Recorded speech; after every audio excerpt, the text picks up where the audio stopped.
Aleluia, aleluia, bom dia, graça e a paz do Senhor Jesus, amém? Hoje eu quero falar com você a respeito daquilo que eu creio que seja o principal ministério de uma mulher, de um homem, aquilo que é desígnio, eu creio que principal nas nossas vidas. Em Lucas capítulo 1, nós temos a história do nascimento de Jesus, mas também nós temos a história do nascimento de João Batista. A palavra fala que Zacarias recebe ali a palavra de que ele seria pai, de que Isabel estaria grávida. E ele fica mudo, porque ele questionou. Mas é interessante que quando o menino nasce, ao 8º dia, ao ser batizado, tem um fato aqui. Diz assim: sucedeu que no 8º dia foram circuncidar o menino, e queriam dar-lhe o nome de seu pai, Zacarias. De modo nenhum, respondeu sua mãe. Pelo contrário, ele deve ser chamado João. Disseram-lhe: ninguém há na tua parentela que tenha esse nome. E perguntaram por acenos ao pai do menino que nome queria que lhe dessem. Então, pedindo ele uma tabuinha, escreveu: João é o seu nome. E todos se admiraram. Imediatamente a boca se lhe abriu e, desimpedida a língua, falava louvando a Deus. É interessante, irmãos, que desde quando Deus fala com Zacarias que daria João, ele não falava, mas havia no coração um clamor profético. Quando nós olhamos o encontro de Maria com Isabel, a palavra fala que ele pulou ali no ventre, cheio do Espírito, ao ponto que Isabel foi cheia do Espírito também. Por que nós estamos falando disso? Hoje a nossa geração é uma geração cheia de marcas, de traumas, de abuso sexual, abuso psicológico. Quantas coisas se levantam contra a nossa geração, porque os pais não se posicionam. Interessante, certa vez eu vi um documentário a respeito de pedófilos, e eles diziam o seguinte: ele dizia assim: eu escolho as crianças que eu vejo que têm pais frágeis, que não tem perigo de fazer algo depois contra mim. Ou seja, ele escolhia crianças para abusar, porque ele sabia que não havia problemas. Pais e mães precisam ser posicionados em Deus, posicionados como homem e mulher de Deus. Ai, que meu filho não vai para a escola, que meu filho não quer ir para a igreja. Não, irmão, seu filho ele tem que crescer no caminho do Senhor. Gaste tempo com ele. Eu falo para você com propriedade: gaste tempo, senta, ensina a tarefa, senta, faz um culto na sua casa, lê um versículo, canta uma canção, faz uma oração.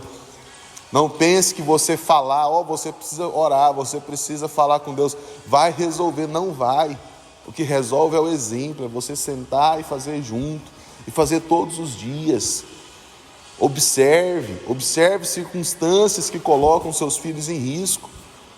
Observe circunstâncias que expõem seus filhos a coisas que talvez vão gerar traumas durante toda a vida, que vão atrapalhar eles de amadurecer em Deus.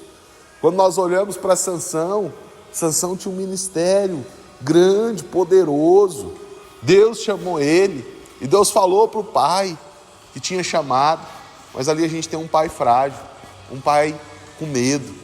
Tanto é que nós olhamos o pai falando para a mãe: será que eu vou morrer? E a mãe, ela é firme, ela fala: olha, você não vai morrer, porque Deus te deu um filho, Deus te deu alguém para você cuidar, para você zelar, então você não vai morrer.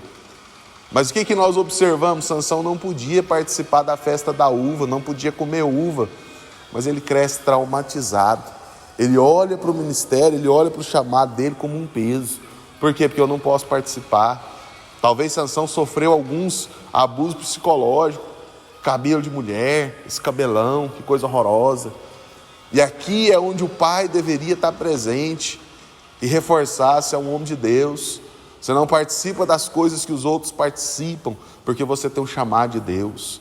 E esse chamado, ele é um privilégio, ele não é um peso. Como que seus filhos olham o fato de você ser crente, o fato de você participar das coisas de Deus?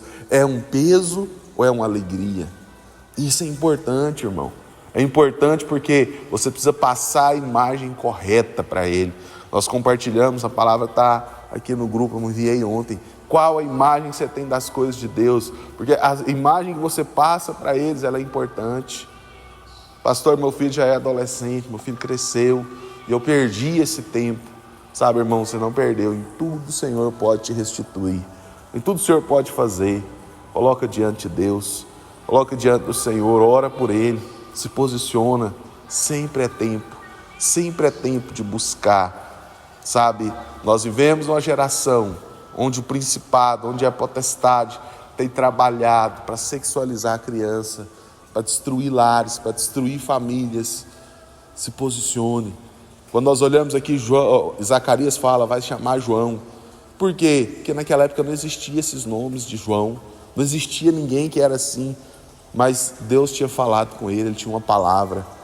Então, se eu tenho uma palavra, eu não preciso ser igual a todo mundo. Se eu tenho uma palavra, eu sigo aquilo que Deus determinou, eu sigo aquilo que Deus falou. Eu não importa, eu ando diferente, mas eu creio que o que Deus falou vai se cumprir. Amém? Eu quero declarar a bênção de Deus sobre a sua casa, sobre os seus filhos. Que isso seja um encargo do seu coração. Sabe, que a ação do diabo não chegue na sua casa. Se atente à escola, se atente aos sinais. Tenha seus filhos próximos, em nome de Jesus. Senhor, eu quero colocar, Pai, diante do Senhor, cada casa, cada família. Quero declarar a Deus que essas crianças são guardadas de todo mal, de todo abuso, de todo trauma.